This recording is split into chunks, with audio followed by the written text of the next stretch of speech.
যুব ভারতী কাণ্ডে আরো বিপাকে অরূপ বিশ্বাস। টিম মেসির ইমেল, মেসিকে বারবার জড়িয়ে ধরছিলেন প্রাক্তন ক্রীড়ামন্ত্রী। যুব ভারতী ক্রীড়াঙ্গনে ছিল না পর্যাপ্ত নিরাপত্তা ব্যবস্থা, সুরক্ষা নিয়ে প্রশ্ন তুলে বিধাননগর কমিশনারেটে মেল পাঠানো হয়েছে টিম মেসির তরফে। অন্য জায়গাতেও মেসি গিয়েছেন, শুধু কলকাতাতেই কোনো নিয়ন্ত্রণ ছিল না। যুব ভারতী কাণ্ডে বিধাননগর কমিশনারেটে টিম মেসির ইমেল, অরূপ বিশ্বাস ছাড়াও নিরাপত্তা ব্যবস্থা নিয়ে টিম মেসির অভিযোগ। এই অভিযোগ নিয়ে এমনটাই দাবি করছেন অনুষ্ঠানের উদ্যোক্তা। আরেকবার আপনাদের বলবো, অরূপ বিশ্বাস, শতদ্রু দত্ত যে অভিযোগ দায়ের করেছেন তার ভিত্তিতে একাধিকবার নোটিশ পাঠানো হয়েছে অরূপ বিশ্বাসকে বিধাননগর কমিশনারেটের তরফে। আর তার মধ্যে অরূপ বিশ্বাসের বিড়ম্বনা আরো বাড়লো, আরো বিপাকে প্রাক্তন ক্রীড়ামন্ত্রী, যার নেপথ্যে এবার টিম মেসির ইমেল। মেসিকে বারবার জড়িয়ে ধরছিলেন প্রাক্তন ক্রীড়ামন্ত্রী, এমনটা উল্লেখ রয়েছে ইমেলে। যুব ভারতী ক্রীড়াঙ্গনে পর্যাপ্ত নিরাপত্তার ব্যবস্থা ছিল না, সুরক্ষা নিয়ে প্রশ্ন তুলে বিধাননগর কমিশনারেটে টিম মেসি ইমেল পাঠিয়েছেন। অন্য জায়গাতেও মেসি গিয়েছেন, কিন্তু শুধু কলকাতাতেই কোনো নিয়ন্ত্রণ ছিল না বলে এই মেলে উল্লেখ রয়েছে। আমি আরো বিস্তারিত এই নিয়ে জানবো। সৌমিত্র রায় আমাদের প্রতিনিধি রয়েছেন।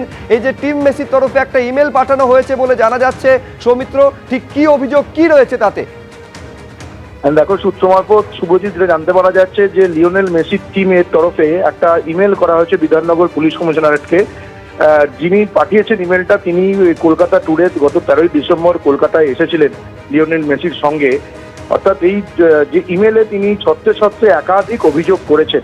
গত 13ই ডিসেম্বরে যে ঘটনা ঘটেছে যুব ভারতীতে, একাধিক অভিযোগ ছত্রে ছত্রে ইমেলে করেছেন। সেখানে সরাসরি যেটা নাম করা হচ্ছে যে প্রাক্তন ক্রীড়ামন্ত্রী অরূপ বিশ্বাসের বিরুদ্ধে এই ইমেলে ছত্রে ছত্রে অভিযোগ রয়েছে। যেটা বলা হচ্ছে যে ইমেলে অরূপ বিশ্বাস, এই লিওনেল মেসি যখন যুব ভারতীর মাঠে ঘুরছিলেন, যুব ভারতীতে ছিলেন, সেই সময় অরূপ বিশ্বাস তার কাঁধে কোমরে হাত দিচ্ছিলেন এবং ছবি তোলার চেষ্টা করছিলেন। অরূপ বিশ্বাসের সঙ্গে একাধিক লোক যুব ভারতীতে মাঠে ঢুকে গিয়েছিলেন, যাদের ঢোকার কথা ছিল না, এমনটাই আয়োজকরা জানিয়েছেন লিওনেল মেসির টিমকে। এবং লিওনেল মেসির টিম সেটা আয়োজকদের থেকে জেনে সেটা ইমেলের মারফত অভিযোগ জানিয়েছেন। এবং সেখানে তিনি এও বলেছেন যে সেদিন মাঠে যাদের ঢোকার কথা ছিল না, শো ফ্লোতে যাদের নাম ছিল না, এরকম একাধিক লোক মাঠের মধ্যে ঢুকে গিয়েছিল। তারা কিভাবে মাঠের মধ্যে ঢুকলো, তাদের মাঠে ঢোকার অধিকার ছিল না, এমনটাও এই ইমেলে অভিযোগ করা হয়েছে। এবং তিনি এই মেসি টিমের পক্ষে যে অভিযোগ ইমেল পাঠানো হয়েছে বিধাননগর পুলিশ কমিশনারেটকে, সেখানে বলা হয়েছে যে মাঠে যথেষ্ট নিরাপত্তা ছিল না, যে নিরাপত্তার অভাব লিওনেল মেসি স্বয়ং তিনি এটা অনুভব করেছেন। অর্থাৎ নিরাপত্তাহীনতা, এবং মাঠে যে পরিমাণ পুলিশ থাকার দরকার, যে পরিমাণ সিকিউরিটি থাকার দরকার ছিল, সেই পরিমাণ সিকিউরিটি মাঠে ছিল না, যুব ভারতীতে সেদিন ছিল না। সেই কারণেই লিওনেল মেসিকে বাধ্য হয়ে যুব ভারতী ছাড়তে হয়। এবং যে ইমেলে, সূত্র মারফত আমরা জানতে পারছি, ইমেলে এটাও অভিযোগ জানানো হয়েছে যে লিওনেল মেসি যে মাঠ ছেড়েছিলেন, সেটা লিওনেল মেসি নিজের ইচ্ছাতেই, স্ব ইচ্ছাতেই মাঠ ছেড়েছিলেন, কারণ মাঠে সিকিউরিটি ছিল না। এক্ষেত্রে আয়োজক শতদ্রু দত্তের কোনো ভূমিকা ছিল না। শতদ্রু দত্ত চেষ্টা করেছিলেন লিওনেল মেসিকে মাঠে রাখার জন্য, কিন্তু যে মুহূর্তে তুমি জানো যে লিওনেল মেসির যে এত ভিড় হয়েছিল, লিওনেল মেসিকে ঘিরে যে এত ভিড় হয়েছিল, সেখানে লিওনেল মেসির গায়ে আঁচড় পর্যন্ত পড়েছিল। ফলে তারপর লিওনেল মেসি তার টিমকে জানায় যে তিনি যুব ভারতীতে থাকবেন না, বেরিয়ে যান।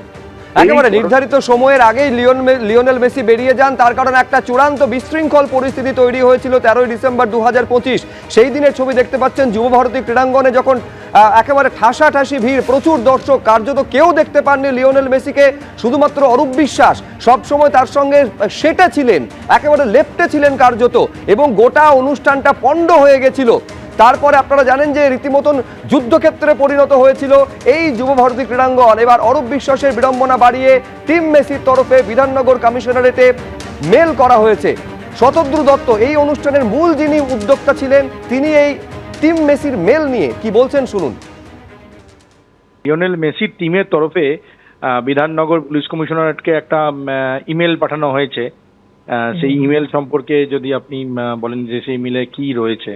কনসালটেন্ট এবং অ্যাডভাইজার যিনি এসেছিলেন মেসি টিমের সঙ্গে এবং মাঠে ছিলেন সেদিনকে, তিনি এই চিঠিটা করেছেন, চিঠিটা পাঠিয়েছেন পুলিশ কমিশনার বিধাননগরকে।